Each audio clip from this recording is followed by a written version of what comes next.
Alhamdulillah Rabbil Alamin wa salatu wa salam ala Sayyidina Muhammadin wa alihi wa sahbihi wa sallam tasliman. Nous rendons grâce à Allah subhanahu wa ta'ala. Nous bénissons sur le prophète, à savoir le prophète Muhammad sallallahu alayhi wa sallam. Ya himmat al-shaykh uhduri lana bihaza al-mahdari wal ta'atafi binazratin ta'ati lana bil-zafari. Subhana rabbika rabbil izzati amma yasifuna wa salamun ala al-mursalin walhamdulillahi rabbil alamin. Hier, nous avons parlé de ce qui valide le zikr et en fait le wird de la tariqa Tijaniyya. Tout zikr n'est pas wird et tout wird est zikr. Il y a une différence entre le wird et le zikr. Et je reviens là-dessus. Il y a une différence entre le wird et le zikr. Le zikr, comme nous l'avons dit la dernière fois, c'est se débarrasser de l'oubli vis-à-vis d'Allah subhanahu wa ta'ala en accrochant son cœur, son intellect et sa langue à Allah subhanahu wa ta'ala. Ce qui va nous amener à dire que l'ensemble des actes qui émanent de l'être humain, qui n'est pas fait en marge de Dieu, donc qui est fait avec Dieu et pour Dieu, peut être considéré comme le dhikr. Mais vous savez, on peut poser un acte de dhikr une seule fois. C'est se souvenir d'Allah une seule fois et après on oublie Allah durant toute sa vie. En ce moment-là, on parlera de dhikr, on ne parlera pas de wird. Le mot wird est tiré de la racine warada. Quand il vient dans un seul endroit ou dans un même endroit plusieurs fois, il est venu, il est parti, il est revenu, il est parti, il est revenu. En ce moment-là, on parla de al-wurud ou warada. Le mot wird aussi peut être tiré du mot waradat, ash-shajara, quand on dit que l'arbre a fleuri. Alors ça veut dire que c'est une action qui donne forcément naissance à un résultat. Alors, quand on fait le zikr de manière ponctuelle et on oublie, ça n'a pas véritablement d'impact sur le cœur. Donc, en ce moment-là, c'est le zikr que tu as fait. Le prophète Mohammed sallallahu alayhi wa sallam a dit dans un hadith que ahabbun nasi ila Allahi man yura'una ash-shamsa wal qamara wal ahillata bi dhikrillah.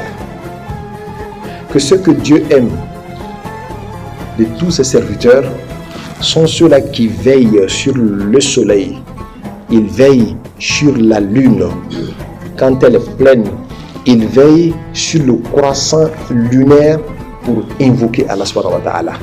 Donc ces personnes ont des moments précis auquel moment ces personnes invoquent Allah subhanahu wa ta'ala. D'où vient l'importance du wird? C'est faire le zikr de manière perpétuelle, de manière continuelle. Et ici, comme il s'agit des écoles spirituelles, le wird, c'est non seulement la pratique du zikr de manière perpétuelle. Et hier, on l'a dit, quand Sayyidina Ali ibn Abi Talib a posé la question au prophète Muhammad sallallahu alayhi wa sallam, montre-moi, ô messager d'Allah, le chemin le plus court et le plus simple qui mène à Allah subhanahu wa ta'ala. Le prophète lui a dit, alayka bimudawamati zikri. Je te conseille de faire de manière perpétuelle le zikr. Il ne doit pas conseiller de faire le zikr seulement, mais de perdurer dans le zikr. Alors donc, on parle du wird quand on le fait de manière continuelle. Et le prophète l'a dit aussi que la qalilun da'im khayrun min al-kathirin mutaqatti. Le peu qu'on pratique, mais qu'on fait dans les temps sans interruption, est plus important aux yeux de Dieu que le beaucoup qu'on fait, mais qu'on le fait une seule fois.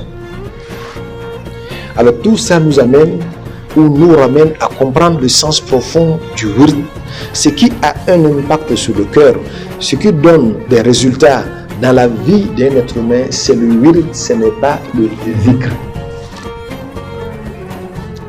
Il y a beaucoup de d'invocateurs, mais souvent, ils ne savent pas invoquer Allah subhanahu wa ta'ala.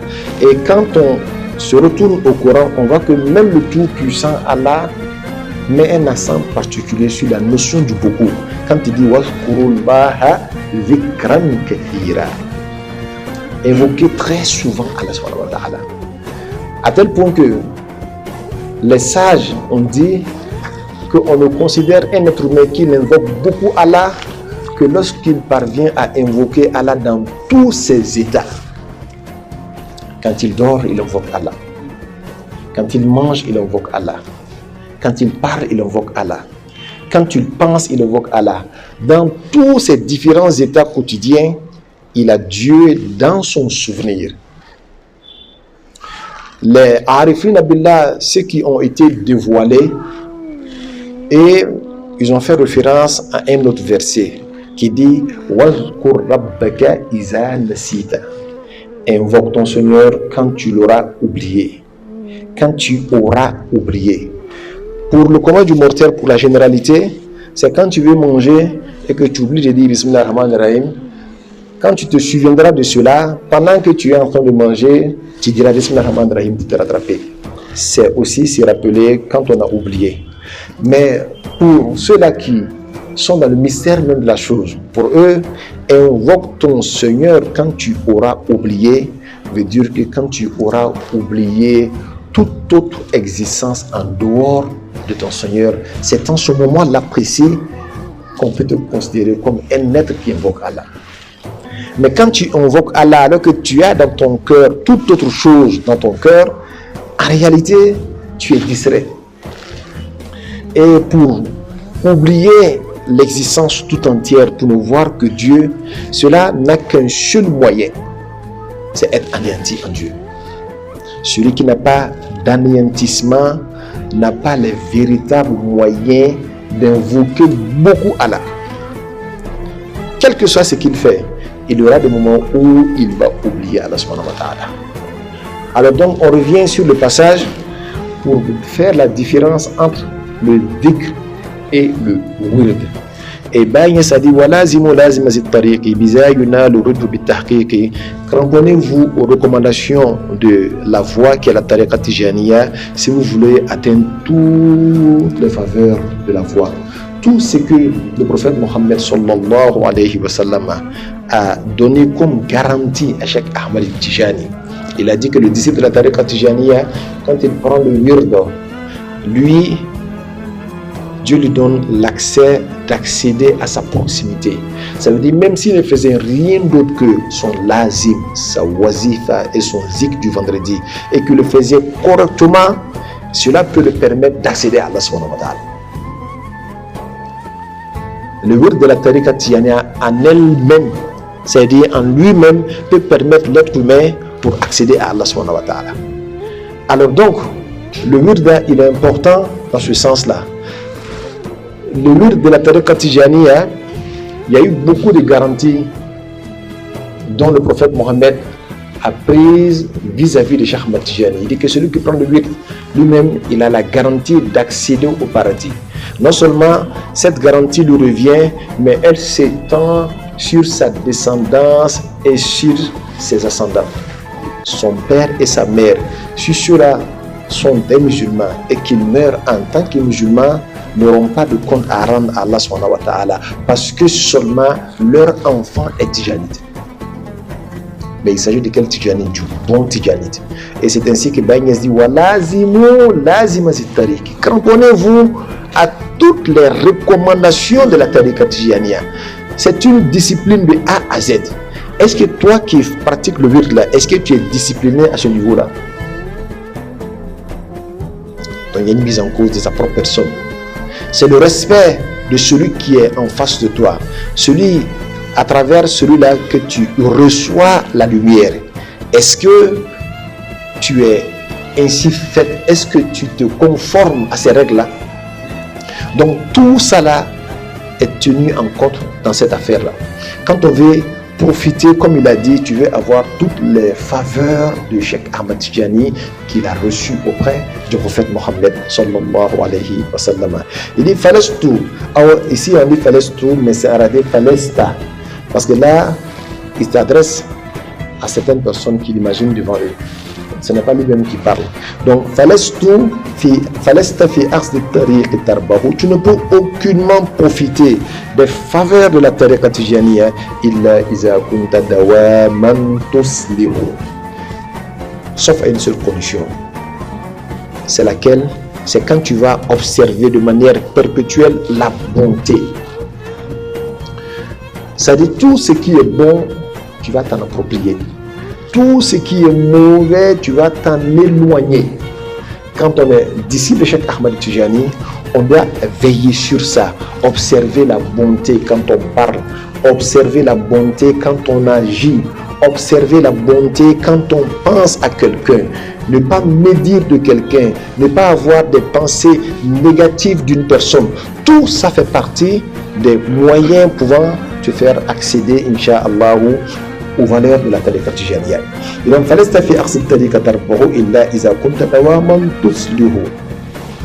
et cela, il faut le faire de manière perpétuelle, de manière continuelle. Aussi longtemps que tu te réclamerais de Cheikh Ahmad Tijani, cela doit être ton comportement de tous les jours. Il continue, il dit mu'azziman li ahlihi jami'an. Là maintenant, il vient avec les détails. Il dit mu'azziman li ahlihi jami'an. Quand tu es disciple de la tariqa tijaniya, tous ceux qui se réclament de la tariqa tijaniya, en d'autres termes, tous ceux qui sont de la tariqa tijaniya, tu leur dois respect. Tu leur dois respect. Il est de ta zaouia, il n'est pas de ta zaouia. Si tu es convaincu que cette personne est le disciple de Cheikh Ahmad Tijani, alors que Cheikh Ahmad Tijani est toi ton maître, tu lui dois du respect. Parce que cette personne profite déjà d'une lumière particulière de la Tijaniya. Tel que tu voudrais qu'on te respecte, c'est ainsi que tu dois aussi donner le respect aux autres. Donc, mu'azziman di ahlihi jami'an. Toutes les personnes tijanites, tu leur devras respect. Il continue, il dit la siyamal khasatu kun muti'an. Et surtout ceux-là qui ont atteint un certain niveau dans la tariqa tijaniya, qu'on appelle les élites de la tariqa tijaniya. Il dit vis-à-vis de ces personnes-là, sois soumis entièrement. La siyam al-khasatu kun muti'an. Et c'est très important, les gens vont vous faire sortir les faveurs de la tariqa tijaniya, mais tu vas regarder le comportement qui doit les permettre d'y accéder. Vous allez voir une absence totale de ce comportement. Alors, il ne faut pas se leurrer toi-même. Il ne faut pas penser que le simple fait de s'auto-proclamer Tijani te permettra d'atteindre cette dimension alors que tu n'as pas fait suivre ça des actions concrètes. C'est très important. Il dit Iza shara'ta fi dikari al-wurdi falazim al-adab qadra al-haddi. Que toutefois que tu prendras l'intention de faire le wird, alors en ce moment précis, quand tu es assis en train de faire ton lazim, quand tu es assis en train de faire ta wazifa, quand tu es assis en train de faire ton wird du vendredi, il dit lazim al-adaba qadra al-haddi. Il dit fais tout pour pénétrer de la discipline autant que tu le peux. Parce que celui qui s'assoit avec son chapelet, en train de l'égrener, en train de faire son lazim, sa wazifa, la personne doit imaginer son chèque devant lui. La personne doit imaginer le prophète Mohammed sallallahu alayhi wa sallam devant lui. Mais imagine si le prophète Mohammed était là devant toi. Comment est-ce que tu te conduirais? Ce serait avec un respect total. Alors c'est comme ça que celui-là qui pratique le wird doit avoir, voilà, doit être pénétré en termes de comportement. Et il continue, il dit ta'addubun fi zahirin wa batinin. Il dit en ce moment précis, tout ce que tu laisses transparaître doit être ce qui est dans ton cœur. Ça veut dire ton apparence et ton cachet doivent être équilibrés au même niveau. Et si tu veux même t'appuyer davantage sur ta dimension cachée est encore plus important. C'est-à-dire, quel que soit ce qu'on voit de bon en toi, mais ce que tu caches doit refléter quelque chose de meilleur. Quand les gens te voient, ils disent mais il est parfait. Mais quand on s'approche de toi, on dit oui, mais il est meilleur que tout ce que nous pensions de lui. Parce qu'il y avait des facettes en lui que nous n'avions pas découvertes. Mais quand nous nous sommes rapprochés de lui, on a vu que c'est un homme exemplaire. Il est respectueux, il est bon, il dégage de l'amour partout où il est. C'est très important parce que chaque Ahmadi Tijani, comme vous le savez très bien, sa tariqa est basée beaucoup sur l'amour de Dieu. Je dis bien l'amour de Dieu. Celui qui est dans la tariqa Tijani pense que ce sont des efforts qui proviennent de lui-même, mais en réalité, c'est la volonté de Dieu qui l'aura choisi. Il y a deux voies. Il y a la voie de ceux qui fournissent des efforts pour être dignes des faveurs d'Allah.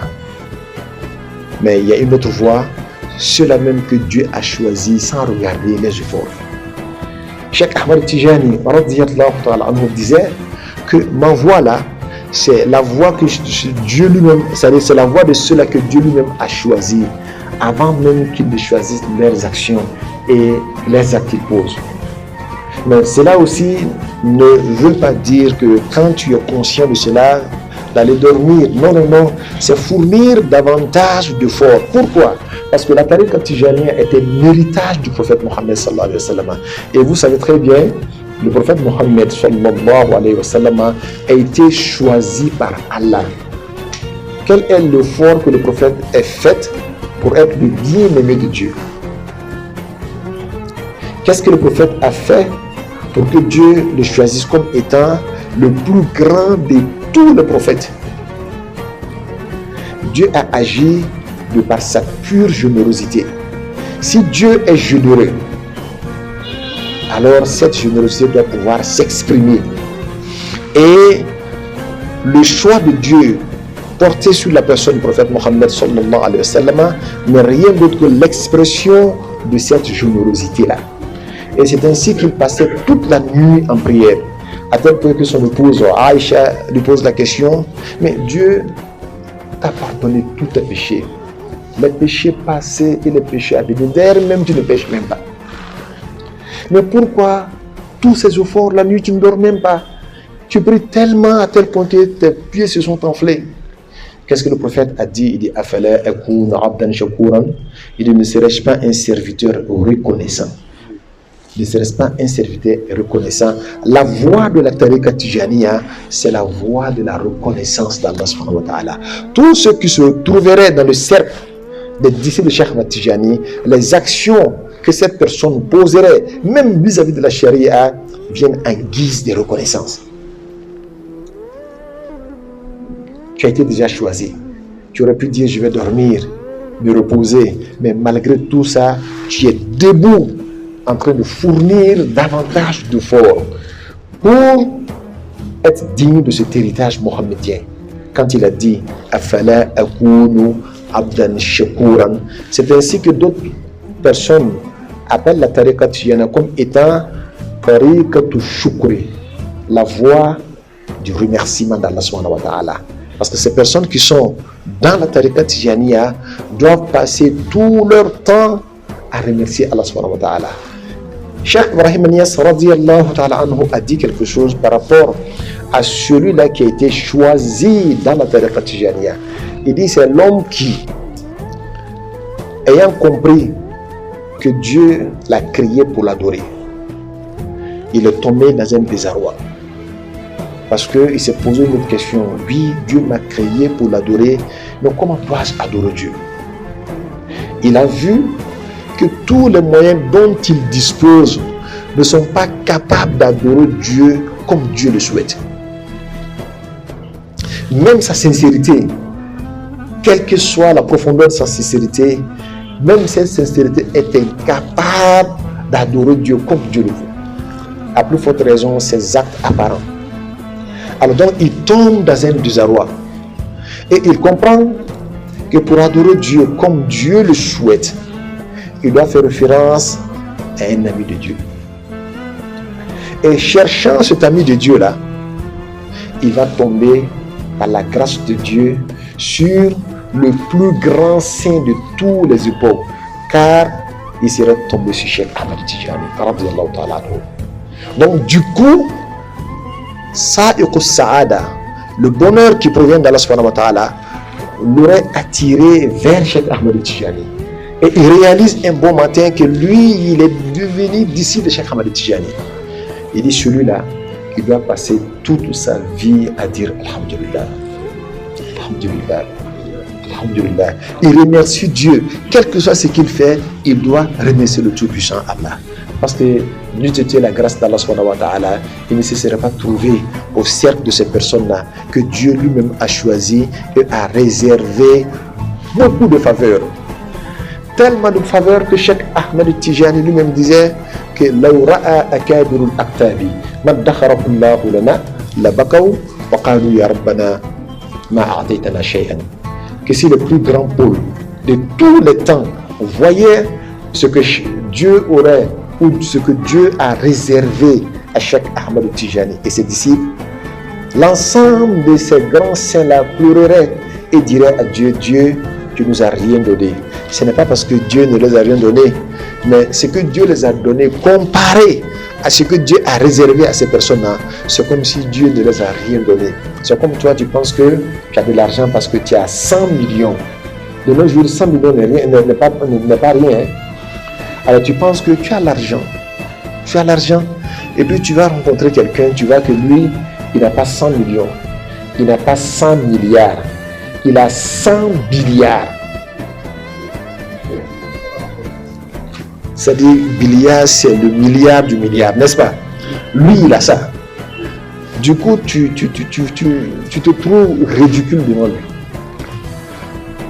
Tu as l'impression que les 100 millions ne représentent plus rien à côté des 100 milliards.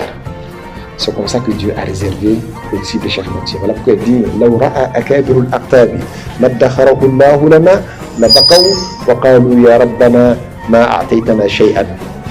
Alors donc, alhamdulillah, le disciple de la tariqa Tijaniya, son attitude doit être une attitude de remerciement vis-à-vis d'Allah subhanahu wa ta'ala. تعجب في ظاهر وباطن به يرقى المرء للمواتن. Et dit quand le disciple va observer la discipline de manière apparente comme de manière cachée, il pourra ainsi atteindre les stations. La première station que le disciple de la tariqa Tijaniya recherche, c'est être dévoilé. Et nous avons largement parlé du dévoilement. Être dévoilé ne veut pas dire qu'on maîtrise l'essence d'Allah subhanahu wa ta'ala. Les disciples de la tariqa Tijaniya sont à plusieurs niveaux. Il y en a, eux, ils se sont adonnés qu'à la pratique du wird. Et c'est des chariatiques de la tariqa Tijaniya. Il fait le wird très bien et il se suffit de ça. Il n'est pas informé du dévoilement. Et le peu qu'il a eu là, il se suffit de ça. S'il est sincère, avant de mourir, Dieu va le permettre d'être dévoilé. Ne serait-ce qu'une seule seconde avant sa mort. Parce qu'un être humain qui meurt dans le dévoilement, celui-là, il est mort dans le châtiment de sa propre personne. Il est voilé. C'est-à-dire un être humain qui meurt alors étant voilé là, c'est le véritable châtiment. Parce que An-Naru, comme l'a dit Cheikh Ibrahim Niass, An-Naru la ta'akulu illa al-mahjoub. Le feu ne brûle que les êtres voilés. Le feu ne brûle que les êtres voilés. Kalla innahum yawma rabbihim la mahjoubun summa innahum la sawlul jahim. Le Coran dit, voyez-vous, ces personnes-là sont venues à moi alors qu'ils sont voilés. Et c'est ainsi qu'ils iront à l'enfer. Alors donc, l'être humain, sa véritable lutte dans la vie, c'est comment faire pour être dévoilé. Voilà pourquoi il est fortement recommandé pour tout voyageur vers Allah subhanahu wa ta'ala d'observer les assises des grands. Et nous avons parlé des grands. Les grands, c'est ceux-là qui sont profondément pénétrés de ces lumières-là. Quand ils sont assis avec toi, ils peuvent te faire sortir quelques phrases qui pourront te faire parvenir à des dimensions spirituelles que tu ne pouvais aucunement avoir avec tes nafilas, même si tu faisais 100 millions de rakats par nuit. Pour une seule parole, tu peux atteindre ça alors que toutes tes prières sont incapables de faire parvenir à cela. Parce que ces personnes-là sont des véritables héritiers du prophète Mohammed sallallahu alayhi wa sallam. Et le prophète Mohammed lui-même, il a dit, quand il était avec Muaz ibn Jabal, il dit à Muaz ibn Jabal, il était derrière lui sur sa chamelle. Il dit, Ya Muaz, Muaz, ô présent messager d'Allah subhanahu wa ta'ala, il dit, connais-tu les droits des êtres sur Dieu et le droit de Dieu sur les êtres? Muaz dit, non, messager d'Allah. Il dit, alors écoute-moi Muaz. Muaz dit, je t'écoute, messager d'Allah. Il dit, haqqul ibadi ala Allahi an ya'buduhu wa la yushriku bihi shay'a. Il dit, sache que les droits de Dieu qui est sur sa créature là, c'est que ces créatures doivent l'adorer sans lui associer autre divinité. Wa haqqu al-ibad ala Allah an la yu'azziba man la yushrik bihi shay'an. Et leur droit aussi auprès de Dieu, c'est que Dieu doit prendre l'engagement de ne point châtier celui qui est dévoilé. Celui qui est dévoilé là, l'engagement de Dieu, le droit de Dieu, c'est-à-dire eux, leur droit auprès d'Allah, le devoir de Dieu vis-à-vis de ces personnes-là, c'est ne pas les punir, ne pas les châtier. Quand le prophète a dit ça à Muaz ibn Jabal, il dit, mais permets-moi d'informer les êtres humains. Le prophète lui dit, tais-toi, Izan yattakilu, quand ils seront ça, ils ne feront plus rien. سبحان ربك رب العزة عما يصفون وسلام على المرسلين والحمد لله رب العالمين.